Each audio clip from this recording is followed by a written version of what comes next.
Olá, tudo bem? Nós estamos chegando mais uma vez com esse programa Compras e Licitações. O nome já diz tudo. Esse programa pretende, segundo inclusive a vontade do presidente da Assembleia Legislativa, Bruno Peixoto, deputado Bruno Peixoto, a finalidade dele é levar até você, telespectador, informações sobre como é gasto aquele seu dinheiro através de impostos, tributos, seja lá o que for, mas que passa por um órgão, passa por outro até chegar à Assembleia Legislativa. E a Assembleia Legislativa é responsável pela compra, pela aquisição de equipamentos, compra de serviços, enfim. Mas ela tem também que prestar contas de como esse seu dinheiro está sendo gasto.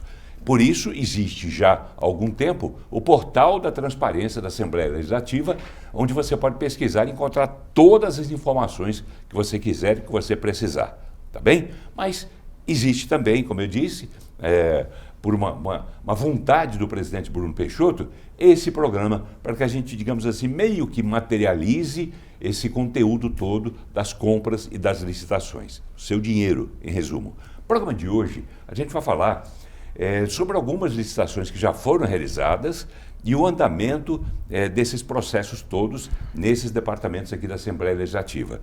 E vamos falar sobre um deles, cuja licitação também já aconteceu, que é a licitação do combustível para a aeronave, o avião que a Assembleia Legislativa tem à sua disposição em uso compartilhado com o Corpo de Bombeiros Militar do Estado de Goiás. É um avião que foi cedido através de um acordo pela Justiça Federal e que permite que a Assembleia utilize esse avião para o transporte, evidentemente, de deputados, em casos de emergência, em casos de necessidade comprovada, e usa também para buscar órgãos que servirão para transplante em pacientes que estão à espera desses mesmos órgãos. Foi o que aconteceu dias atrás, quando esse avião foi até Uruaçu buscar órgãos que serviram a 4 pacientes beneficiados com essa doação.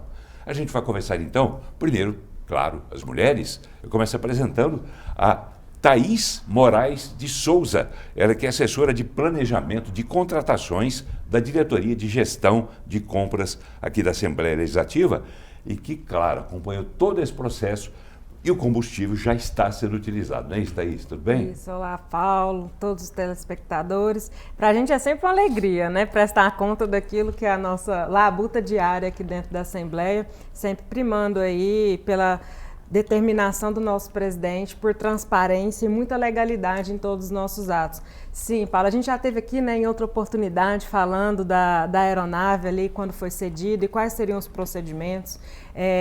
Naquela oportunidade tivemos a portaria regulamentando o uso, tivemos também a assinatura do termo de cooperação técnica entre a Assembleia Legislativa e o Corpo de Bombeiros, que compartilham o uso dessa aeronave, inclusive sob determinação legal, né, do Judiciário, que cedeu essa aeronave, e agora a gente está aqui para prestar conta exatamente de todos esses procedimentos. Tá bem, vamos fazer o seguinte? Sim. Você me permite apresentar o outro convidado? Claro. Aí você conta, você faz essa prestação de contas com mais detalhes. Está aqui uma pessoa que é muito interessante, muito importante desse processo, porque é ele que vivencia lá na frente e lá no alto, né, essa utilização dessa aeronave que pertence, o uso, né, é compartilhado entre o Corpo de Bombeiros e a Assembleia Legislativa. Ele que é piloto, é tenente-coronel do Corpo de Bombeiros Militar do Estado de Goiás e foi quem dirigiu essa aeronave, por exemplo, para ir até Uruaçu dias atrás buscar esses órgãos. É o coronel, tenente-coronel, a gente chama de coronel, pode ser? Coronel Fernando Rezende. Tudo bem, coronel? Tudo bem, uma satisfação estar aqui na presença do senhor, da Thaís, que a gente já se conheceu já há alguns tempos atrás, né, e acompanhou toda essa evolução dessa contratação, dessa cessão dessa aeronave, todos os trâmites no Corpo de Bombeiros, no Judiciário, E eu estou acompanhando desde do primeiro acionamento dela, de levar para a oficina, eu estou acompanhando e agora a gente está colhendo os frutos de toda essa parceria. O senhor vai contar também daqui a pouco. Antes de falar, né, do seu trabalho no ar, mas que também é em terra, como o senhor disse, né, porque essa aeronave passou por uma oficina antes, vamos dizer assim, né, passou por uma série de adaptações, de concertos. Mas vamos lá, falar primeiro da licitação, pode ser? Sim. E depois da utilização da aeronave. Aí sim, a Thaís Moraes de Souza, que é assessora de planejamento de contratações da Diretoria de Gestão de Compras, que é comandada pela Sofia, não é isso? Sofia Rocha Lima. Estou sentindo saudade dela também, faz tempo que ela não vem ao programa, mas que bom que quando vem a Thaís, a gente se sente também igualmente contemplado, porque a Thaís, assim como a Sofia, fala bem, é simpática e tem conteúdo e sabe o que diz. Thaís, conclua, por gentileza, aquele raciocínio seu inicial, em relação especificamente ao contrato desse combustível. Como é que foi? E como é que está? Foi uma licitação feita através de um pregão eletrônico, né, utilizando já o novo sistema que o governo do estado, em parceria com a Aleg, implementou, que é o Sislog, feito totalmente uma fase externa eletrônica, e hoje ele já está na fase da assinatura do contrato. Então, assim, por força desse termo de cooperação que a gente tinha, o Corpo de Bombeiros até então veio suportando as despesas com o combustível. E a partir de agora a Assembleia também vai conseguir atender essa contrapartida. E Paulo, eu não posso deixar de citar, como o Fernando falou, que desde o Tenente Coronel Fernando falou, que desde o começo a gente tem trabalhado junto, a importância da participação do Corpo de Bombeiros em todo esse processo, porque muitas coisas às vezes extrapolam a nossa expertise mesmo do dia a dia, do trabalho jurídico, e com a experiência deles e com o trabalho técnico foi possível que isso se desenvolvesse. Isso é muito importante, essa parceria foi de sucesso. Que legal. Então vamos deixar claro, o combustível que está sendo usado, pelo menos até esse momento da gravação desse programa, esse programa é gravado e é exibido sempre na segunda-feira, às 20 horas, mas depois ele tem várias representações durante a programação, porque se trata de assunto de interesse popular. Só fazendo um adendo. Pois é, só me permita concluir. Não, o contrato da Assembleia já está válido. Ah, já está valendo? Já está válido. Pronto, você já respondeu perguntas que eu fizesse. Justamente isso que eu falo agora. O primeiro abastecimento que a gente já fez pelo contrato da Assembleia, contrato 11 de 2024, se não me falha a memória, foi realizado no dia 23 de abril. Já tinha sido realizado o pregão, assinados os contratos pela casa, pelo fornecedor, então já foi tudo resolvido. O primeiro abastecimento foi realizado dia 23 de abril. Hoje eu fiz o encaminhamento da primeira nota e os demonstrativos de abastecimento já para o setor iniciar os trâmites legais para pagamento já no contrato já válido da Assembleia. Tenho curiosidade, né? Telespectador, alguns deverão ter a mesma curiosidade que eu tenho. O abastecimento é feito como? Lá no aeroporto, como? Por quem? Como é que é feito esse abastecimento? O sistema que a gente sugeriu, que a gente já utiliza no Corpo de Bombeiros, que é o gerenciamento de frota com cartão, foi o mesmo sistema que a gente sugeriu para ser adotado pela Assembleia e que foi o utilizado. Então hoje a gente foi contratado uma empresa de gerenciamento de abastecimento. Então a gente tem uma rede de postos cadastrados no estado e no Brasil inteiro. Então em Goiânia, só no aeroporto de Santa Genoveva, a gente tem 2 empresas cadastradas. A gente tem no aeroporto da Escolinha, na saída de Goianira, na saída de Goianira tem um outro aeroporto que tem abastecimento, Anápolis, Caldas Novas, Rio Verde. Então aqui em Goiás a gente tem uma série de cidades que tem postos cadastrados nessa rede. E também fora do estado. Então quando a gente quer realizar um abastecimento, a gente vê o posto do aeroporto que a gente está, que está com preço mais em conta, solicita abastecimento. A aeronave ela tem um cartão próprio, que é registrado no sistema. A gente pede o abastecimento, o abastecedor vai lá, lança o número do cartão da aeronave, lança o prefixo dela, abastece, é gerado a fatura. No caso hoje eu tenho a senha, todo o abastecimento eu tenho que comprovar que ele foi feito, eu assino com a senha eletrônica, a quantidade de combustível que a aeronave pegou, é colocado o orímetro que ela está, que ele é confrontado com o que ela já está voando, e os valores e tudo. Então chega no final do mês, eu tenho um relatório total de o dia que ela abasteceu, onde, quanto, valores, legal. Tudo isso para dar uma transparência. Falando em valores, dá para ter uma ideia, uma dimensão? Antes vamos conferir uma reportagem feita pela Daniela Mello, sobre a utilização dessa aeronave. Aí eu faço a pergunta. Vamos conferir.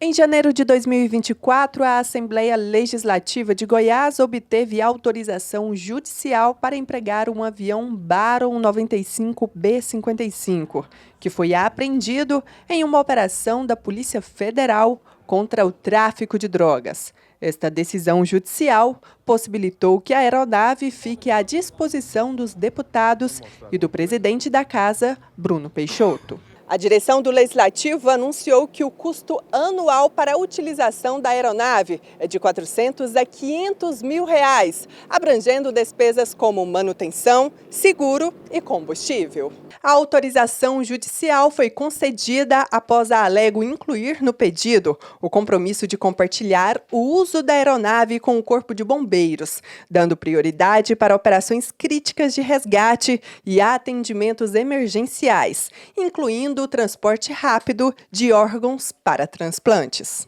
É uma parceria que já vem antiga e cada vez mais solidificada agora com a Alego, né? Entrando com essa parceria também junto com o Corpo de Bombeiros, né? O nosso Baron, esse vermelho que está aqui atrás, já está na configuração de aeromédico.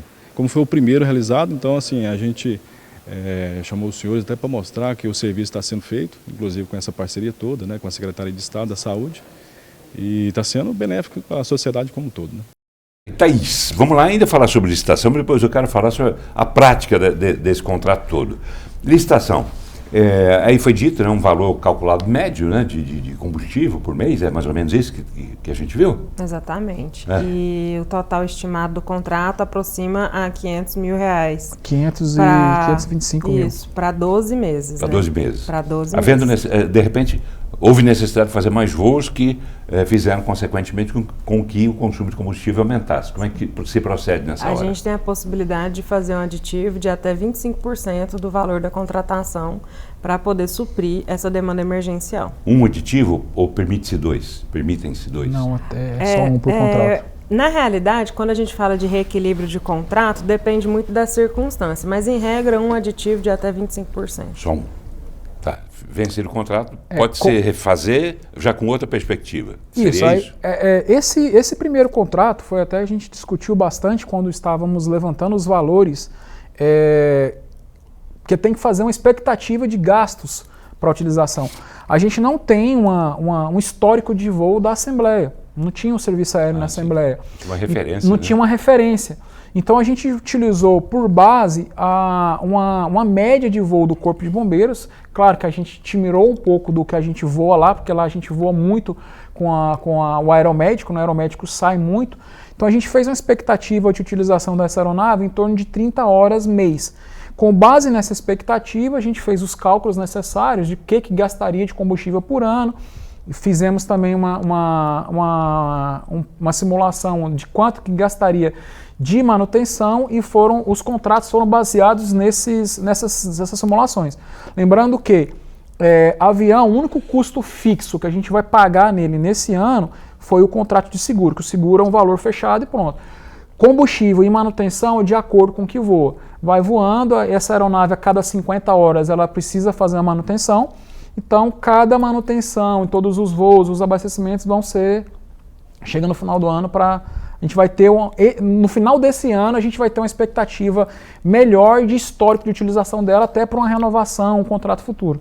Sim, Thaís, quer acrescentar alguma coisa? Sim, lembrar que todas essas rubricas e esses valores, eles estão previstos no nosso plano anual de contratação, de plano de contratações anual, PCA, que está disponível no portal da transparência. Então, qualquer cidadão tem acesso a esses valores que a gente estima, né, gastar nesse exercício fiscal aqui na Assembleia. E lembrando que também não ultrapassa o nosso teto de gastos, não traz nenhum tipo de despesa acima daquilo que é previsto do que a gente recebe como do 10º, que é exatamente para suprir aí as necessidades da Assembleia Legislativa. Nesse contrato existe a previsão, digamos assim, não exatamente previsão, porque senão vocês teriam que ter uma bola de cristal, mas assim, a preocupação com eventos extraordinários que possam vir a fazer com que esse avião voe mais do que aquele planejado. Por exemplo, vou usar como exemplo a questão do Rio Grande do Sul, né, passando aí por aquela situação difícil que todo mundo sabe. De repente a Assembleia pode ter a vontade, a necessidade até de transportar, seja lá se for equipamentos, alimentos ou o que seja, ou até deputados para o Rio Grande do Sul. Como é que vai se planejar isso? Quem pode responder isso? Tem isso no contrato, não? Uma previsão? Na verdade, o presidente até colocou a aeronave à disposição. A Thaís até me passou ontem, né?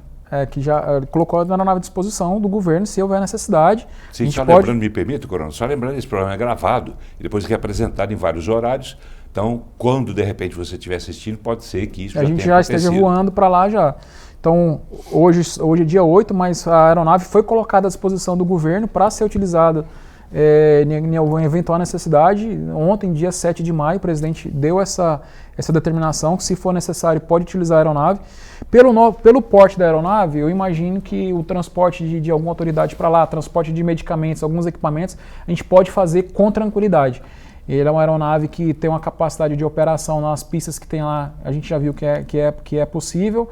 Então, já foi passada, já foi cedida, se houver essas necessidades, já vão acionar a gente. Com a previsão que a gente fez de utilização dela, em torno de quase 3.000 horas ano, ou 3.600 horas, se não me engano, de previsão anual, a gente fez uma estimativa um pouco alargada para ter uma tranquilidade em relação a isso. Pois agora há pouco o senhor falou sobre a expectativa baseada no uso pelo Corpo de Bombeiros do avião que ele tem. O senhor, me parece que me falou 30 horas, mês, pouco, não é 3.600, seriam 360 a 400 horas ano. Então, é muito pouco, não? Para aviação não é tão pouco assim não. Lá no Bombeiro, a gente com 2, 3 aeronaves, a gente chegou a voar 600, 700 horas ano com 3 aeronaves. Então, com uma aeronave só, para voar 400 horas, é uma quantidade boa. Porque a cada 50 horas eu preciso colocar essa aeronave em manutenção novamente.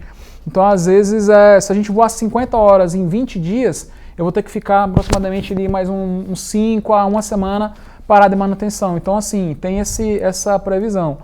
Então, para a gente estourar essas 400 horas de voo com esse avião é muita coisa.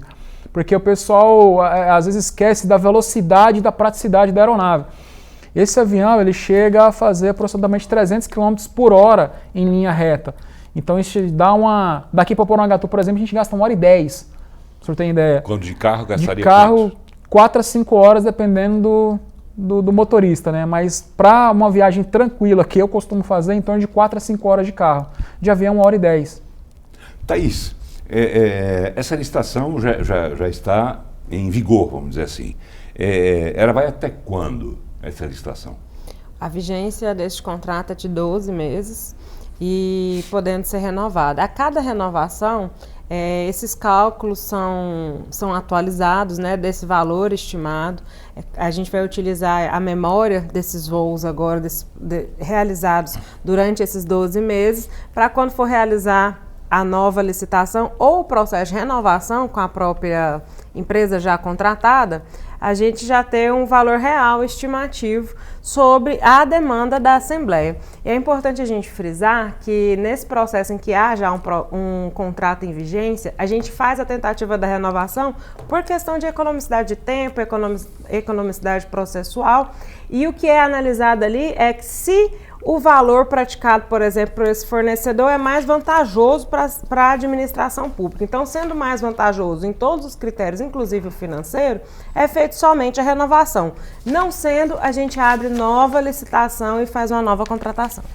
Tá certo. Fernando, eu queria ouvir... Fernando, me desculpe. Fernando, coronel. pode chamar Fernando. Pode? Pode. Jovem desse jeito, coronel já, hein? Que coisa boa. Estamos só entre civis, pode chamar Fernando muito sem nenhum problema. Inclusive. Que coisa boa. Jovem, 40 anos, 41? 41. 41, já tenente coronel? 22 anos de corporação. 22? 22 anos de corporação. O senhor entrou com 19 anos?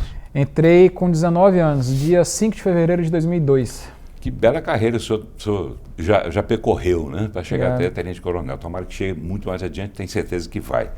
Mas o senhor particularmente, né, como piloto, e também como tenente-coronel do Corpo de Bombeiros, como é que o senhor sentiu? O senhor já está acostumado, o senhor já tinha feito esse tipo de voo em busca de órgãos para doação? Já.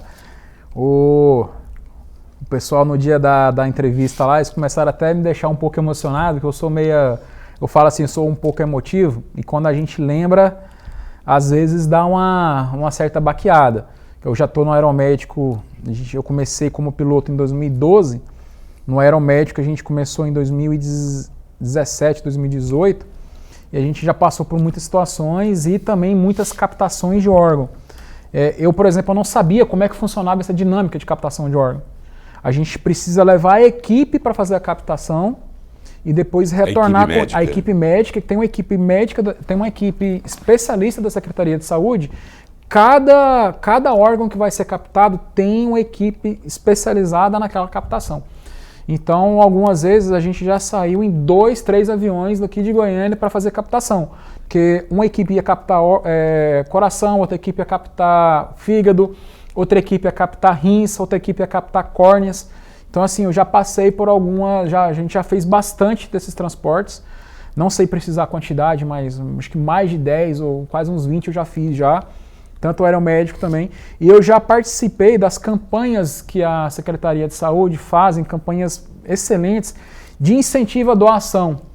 Interessante falar sobre isso. O senhor tem, por acaso, contato que telespectador, por exemplo, que está vendo a gente nesse momento, que informação que o senhor pode passar para ele no sentido de tanto ele poder ter alguém na família, ou ele próprio querer, quando vier a morrer, que ele próprio queira doar, ou então que alguém da família dele esteja precisando de alguém que doe. Como é que essas pessoas podem ter esse tipo de informação na secretaria? Tem o pessoal da Central de Coordenação de Transplante, de Captação e Transplante de Órgãos e Tecidos da Secretaria de Saúde, mas uma das coisas que eles sempre batem na tecla lá e falavam muitas vezes para mim é o seguinte: lembrar que não basta eu ser doador. Eu tenho que informar a minha família e deixar bem claro para todos os meus familiares sobre essa minha vontade. Porque a partir do momento que eu me torne um doador, tem os critérios, ou morte, algum acidente, alguma morte cefálica, eu não vou ter como manifestar isso. Então quem vai manifestar essa minha vontade de ser um doador de órgãos e tecidos vai ser minha família. E se a minha família não autorizar, nenhum dos meus órgãos vai poder ser aproveitado. E aquela vontade, aquela experiência que se teve de fazer isso constar dos documentos pessoais? Eu não sei hoje doador como que de órgãos ou não doador de órgãos? Eu não sei como que está a legislação em relação a isso hoje. O que eu sei eles foram bem claros com todas as palestras e tudo, falaram para a gente. Se a família não autorizar, essa doação não pode ser feita. Inclusive, tem até questão de divergências de opinião.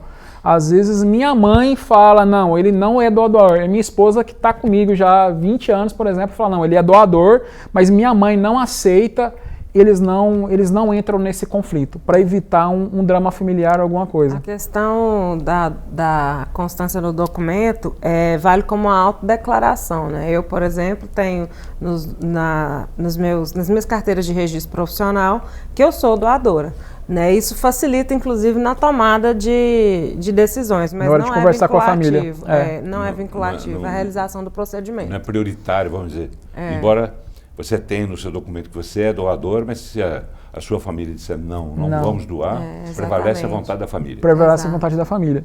Tanto é que quando surge uma possibilidade de uma doação, tem uma equipe especializada de psicólogo, uma equipe própria da secretaria e do hospital que está junto, tanto é que eles estão fazendo campanhas de divulgação isso nos hospitais para aumentar essa equipe especializada em propiciar essa captação. Porque tem que ter uma equipe multidisciplinar ali de psicólogo, tudo mais, que vai chegar na sua família e informar, falar, há uma possibilidade de haver a doação dos órgãos dele. E mostrar isso para a família, como que funciona esse processo, para ter essa autorização, para a partir daí iniciar o processo de doação. Tá bem, mais alguma coisa sobre essa questão específica ou a gente pode falar sobre outros processos que passaram, né, pela licitação, Thaís? Podemos sempre falar bem sobre rapidinho, isso. A gente tem 5 minutos. Paulo, eu não posso deixar de citar sobre esse caso do avião, que eu vejo ele assim, meus olhos até brilham, brinco com a Sofia, porque eu entendo esse caso como um case de sucesso. no que a gente chama de solução inovadora no serviço público, sabe? Era um avião que foi apreendido numa operação contra o narcotráfico, que estava parado, inclusive perdendo seu valor de mercado, e em pouco tempo, com certeza, não estaria mais em condição de uso, apesar de passar ou não por manutenção. E aí a gente traz essa solução, experimenta todas essas fases de um processo de regulamentação, desses processos de contratação, e vê esse avião em tão pouco tempo já sendo novamente utilizado, com a nobre missão de representação da casa, levando os parlamentares aí aos 4 cantos do estado de Goiás, mas também nessa parceria exitosa com o Corpo de Bombeiros, né? Fazendo transporte de órgãos que podem ser transplantados, que são doados, agora também à disposição lá do serviço que está sendo prestado no Rio Grande do Sul. Então, eu realmente entendo que ganhou o Judiciário, ganha a Assembleia, ganhou toda a sociedade com essa solução inovadora. Verdade. É uma história exemplar, é um exemplo muito dignificante, né? Porque quem cobra, por exemplo, do poder público, quem cobra da Assembleia Legislativa, da Câmara Municipal e do Congresso em Brasília, precisa saber também desse outro lado da história, né? Porque você tem políticos que servem de exemplo ou não é o caso, não quero colocar em julgamento ninguém, mas de uma forma geral, o conjunto da Assembleia presta um serviço que é relevante, a população tem que saber disso. E é importante que eu estou aqui sendo, digamos, um meio de que vocês possam levar ao telespectador essas informações que são muito importantes, né, para todo mundo, como você disse, para a sociedade toda. Todo mundo ganha. Isso, Coronel? Só fazendo um complemento, igual essa semana já ia entrando outra solicitação de transporte. Eles me ligaram 1h da manhã perguntando se haveria possibilidade de utilizar a aeronave, só que acabou que não teve como captar o órgão, e eles cancelaram. E quando a gente fez a primeira captação, eu mandei um vídeo pro pessoal da licitação, falei, gente, olha aqui, ó o resultado do trabalho de vocês. Eu sou só uma pecinha nessa engrenagem toda, que foi todo esse trabalho, uma equipe multidisciplinar lá, todo mundo trabalhando. Não vou citar o nome de ninguém para não esquecer ninguém, mas a Thaís sabe de toda a equipe que trabalhou junto, eu tentando ajudar, a Thaís junto direto, a gente me ligava, a gente acertando tudo, para fazer sair. E agora a Secretaria de Saúde, importantíssima, né? Acima de tudo. Sim, né? A Secretaria de Saúde é em relação aos transportes aeromédicos de órgãos, né? Então, assim, agora a gente está vendo o resultado de todo esse trabalho. Que bom. Tomara que a gente continue vendo isso sempre, cada vez mais. Parabéns, Fernando Rezende, piloto, tenente-coronel do Corpo de Bombeiros Militar da LEG, coordena esse trabalho, né, de utilização dessa aeronave aqui dentro da Assembleia, tanto que o senhor está aí com a camiseta, aí, com a logo da Assembleia. Parabéns, obrigado por ter vindo. Muito obrigado, só tenho a agradecer pelo convite, agradecer o senhor e agradecer a Thaís novamente. Estamos à disposição. Obrigado, Thaís. Thaís Moraes de Souza, que é assessora de planejamento de contratações da Diretoria de Gestão e de Compras aqui da Assembleia. Obrigado, Thaís. Prazer sempre te ver. Obrigada, Paulo. Obrigada, Fernando. É sempre uma honra estar aqui. Estamos à disposição. Obrigado a você, telespectador, pela companhia. A gente volta a qualquer momento com outro assunto que eu tenho certeza que é do seu interesse e que você vai gostar de saber o que é feito do seu dinheiro. Um abraço.